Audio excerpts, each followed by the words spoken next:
నమస్తే BCN news కి స్వాగతం. నా పేరు నీలిమ. ముందుగా ముఖ్యాంశాలు. అంబేద్కర్ జయంతి సందర్భంగా నివాళులర్పించిన సీఎం చంద్రబాబు.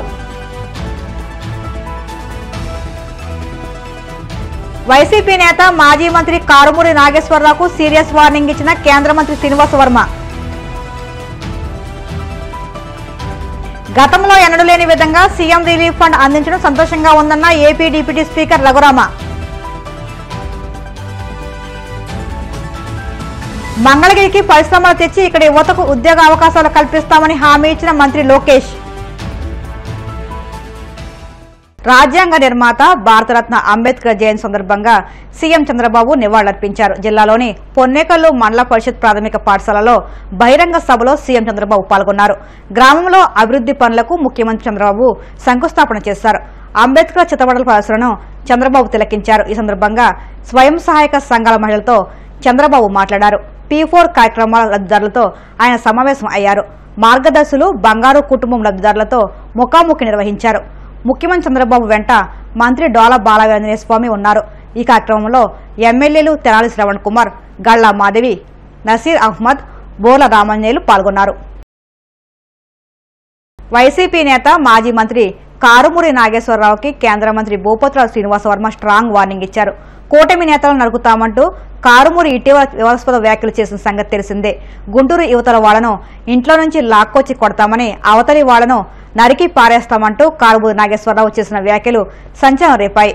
కారుమూరి వ్యాఖ్యలపై పలువురు టీడీపీ నేతలు కూడా పోలీసులకు ఫిర్యాదు చేశారు. దీనిపై పోలీసులు దర్యాప్తు జరుపుతున్నారు.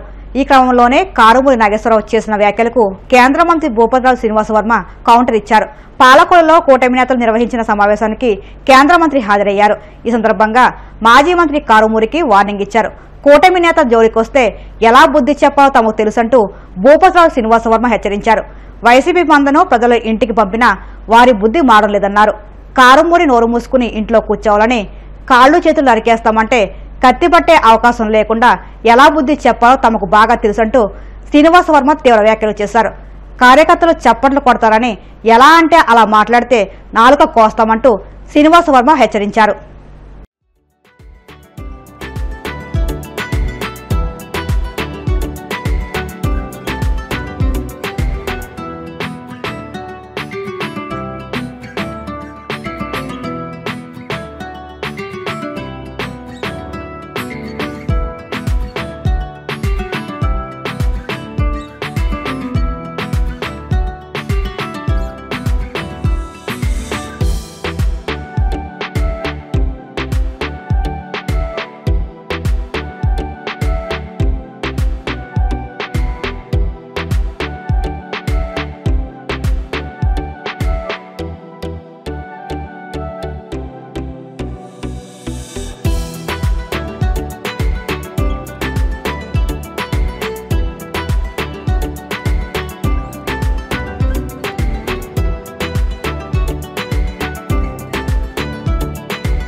శాసనసభ్యులను చూసాం చాలా మంది. మీకు తెలియలే, నిన్న కాక మొన్న మాట్లాడతాడు కారుమూరి నాగేశ్వరరావు.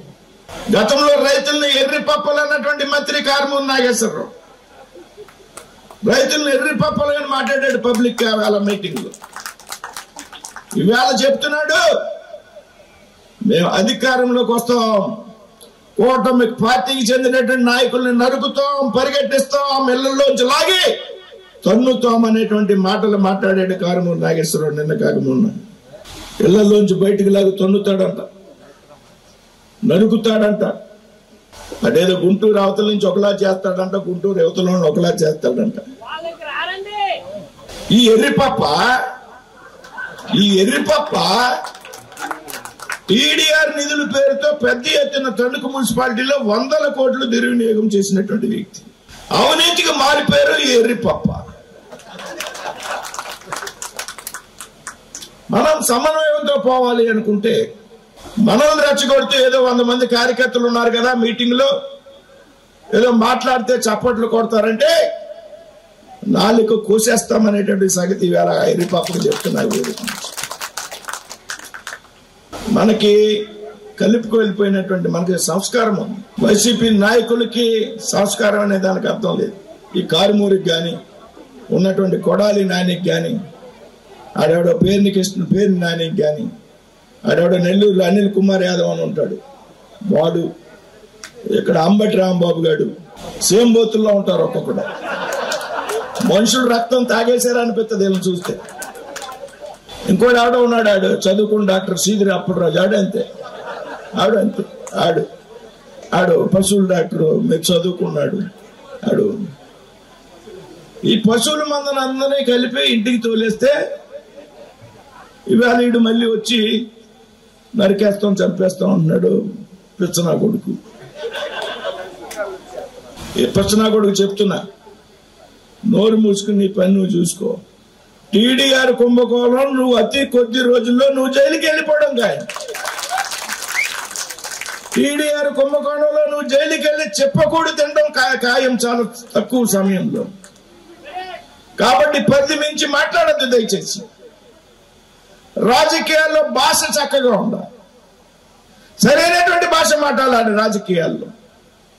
నెక్స్ట్ మాట్లాడితే ప్రజా జీవితంలో చల్లదు. కాబట్టి ఈవేళ వైసీపీ నాయకులు చెప్తున్నా, అభివృద్ధి మా జయం. అభివృద్ధి విషయంలో వెనక్కి తిరిగేటువంటి ప్రసక్తి లేదు. నిత్యం రాత్రి పగలు తేడా లేకుండా మేము కష్టపడతాం. ప్రజల కోసం ఎంత చేయాలో అంత ప్రయత్నం చేస్తాం. కానీ మా వంక చూసి మమ్మల్ని రెచ్చగొట్టేటువంటి ప్రయత్నం చేస్తే కాళ్ళు చేతులు కూడా నరికేస్తామనేటువంటి విషయాన్ని సందర్భంగా చెప్తున్నా. నేను కూడా మాట్లాడుతున్నా, ఇది తప్పో ఒప్పో కానీ నువ్వే కనుక మనల్ని చంపాలి నరికేస్తాం అనేటువంటి ప్రయత్నం చేస్తే నీకు కాళ్ళు చేతులు లేకుండా, నీకు చంపడానికి కత్తి పట్టుకోవడానికి అవకాశం లేక, నడవడానికి కాళ్ళు లేకుండా అవకాశం లేకుండా నీకు ఏ విధంగా బుద్ధి చెప్పాలో అనేటువంటి మాకు విషయం తెలుసు. కొన్నాళ్ళు మీ పని మీరు చూసుకోండి దయచేసి. చేసిన తప్పులకు పెద్ద ఎత్తున ప్రజలు శిక్ష విధించారు, భరించండి, బరాయించండి. అన్నీ మూసుకుని ఇంట్లో కూర్చొని టైంకి తిని పడుకో.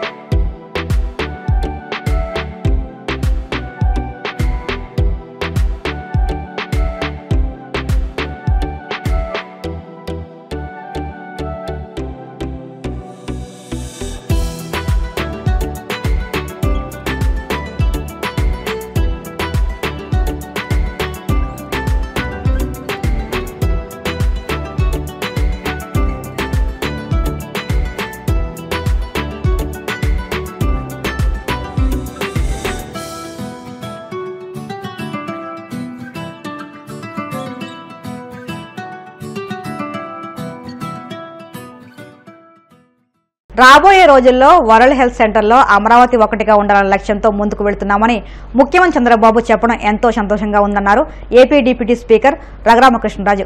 పశ్చిమ గోదావరి జిల్లా ఉండి నియోజకవర్గంలో 11వ విడతలో భాగంగా 28 మంది లబ్ధిదారులకు సుమారు 18 లక్షల రూపాయల సీఎం రిలీఫ్ ఫండ్ చెక్లను అందజేశారు. గత ప్రభుత్వంలో ఎప్పుడు లేనంత ఎక్కువ మంది లబ్ధిదారులకు సీఎం రిలీఫ్ ఫండ్ ద్వారా సహాయం అందజేస్తున్నామన్నారు.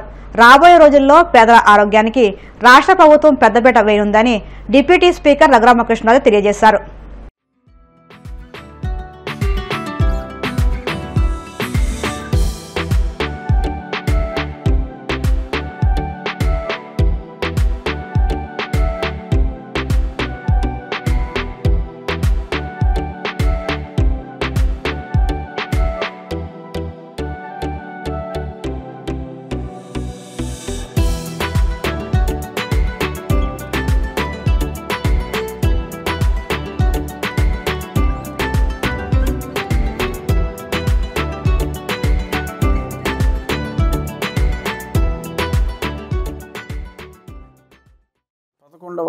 విడతలో భాగంగా ఈరోజు సీఎం రిలీఫ్ ఫండ్ అనారోగ్యం పాలైన వారికి వైద్య సహాయం నిమిత్తం 28 మంది లబ్ధిదారులకు 18 లక్షల రూపాయలు 11వ విడతగా ఇవ్వటం జరిగింది. ఈ వైద్య సేవ ద్వారా ఎంతోమంది ఎన్టీఆర్ వైద్య సేవ ఆ కార్యక్రమాల్లో చోటు దక్కని వారికి స్పెషల్గా ముఖ్యమంత్రి గారు ఈ సీఎం రిలీఫ్ ఫండ్ని ఏర్పాటు చేసి గత ప్రభుత్వాల్లో ఎప్పుడూ లేనంతగా ఎక్కువ మందికి లబ్ధిదారులకి ఈ స్కీమ్ని అందజేస్తున్నారు. వైద్యం అనేది ప్రతి వ్యక్తికి ఎంతో అవసరం. అటువంటి వైద్యాన్ని ఇప్పుడు రాబోయే రోజుల్లో కొత్త మెడికల్ కాలేజీల ద్వారా ఈ రకంగా వైద్య సేవల ద్వారా అందించటం చాలా మంచి కార్యక్రమంగా ప్రజలందరూ కూడా భావిస్తున్నారు. రాబోయే రోజుల్లో మరిన్ని వైద్య కళాశాలలతో మరిన్ని సదుపాయాలతో మొన్ననే అమరావతిలో కూడా వరల్డ్ క్లాస్ ఫెసిలిటీస్ అన్నీ కూడా ఉండి రాబోయే దశాబ్ద కాలంలో అమరావతి వరల్డ్ హెల్త్ సెంటర్స్లో ఒకటిగా ఉండాలి అనే ఒక ప్లానింగ్తో ముఖ్యమంత్రి గారు ముందుకు వెళ్తున్నామని చెప్పడం ఈ సందర్భంగా మనందరం కూడా ఎంతో సంతోషించవలసిన విషయం. రాబోయే రోజుల్లో ప్రజల ఆరోగ్యానికి మరింత పెద్దపీట వేసి ఎక్కడైనా సరే ప్రజలకు కావాల్సింది విద్య, వైద్యం, సామాజిక భద్రత, ఆ మూడు విషయాల్లో ఒకదానికి ఒకటి పోటీ పడే విధంగా ముఖ్యమంత్రి గారు ముందుకు వెళ్ళే ఆలోచనలో ఉన్నారు. దానికి నా వంతు నా నియోజకవర్గంలో ఈ సామాజిక భద్రత గురించి కానీ, విద్య గురించి కానీ, వైద్యం గురించి కానీ ఆయన ఆశయాలకు అనుగుణంగా ఏమేమి చేయాలన్నది కూడా మేము కూడా త్వరితగతిన ముందుకెళ్తున్నాం ఆయన చూపెట్టిన దారిలో. అన్ని వర్గాల అభ్యున్నతి కోసం అహర్నిశలు శ్రమించిన రాజ్యాంగ నిర్మాత డాక్టర్ బాబాసాహెబ్ అంబేద్కర్ ఆశయ సాధన కోసం ప్రతి ఒక్క కృషి చేయాలని ఆంధ్రప్రదేశ్ వ్యవసాయ కార్మిక సంఘం జిల్లా అధ్యక్షుడు కలిశెట్టి వెంకటరావు, సిపిఐ జిల్లా కార్యవర్గ సభ్యులు చెల్లుబోయిన రంగారావు, ఎం సీతారాం ప్రసాద్ పిలుపునిచ్చారు. సిపిఐ ఆధ్వర్యంలో అంబేద్కర్ జయంతిని పురస్కరించుకుని అంబేద్కర్ సెంటర్లో ఆయన విగ్రహానికి పూలమాలలు వేసి నివాళులర్పించారు. ఈ సందర్భంగా నాయకులు మాట్లాడుతూ స్వేచ్ఛ, సమానత్వం లక్ష్యంగా రూపొందిన భారత రాజ్యాంగానికి మతతత్వ శక్తులతో ప్రమాదం ఏర్పడిందని, వారిని ధీటుగా ఎదుర్కోవాలని అన్నారు.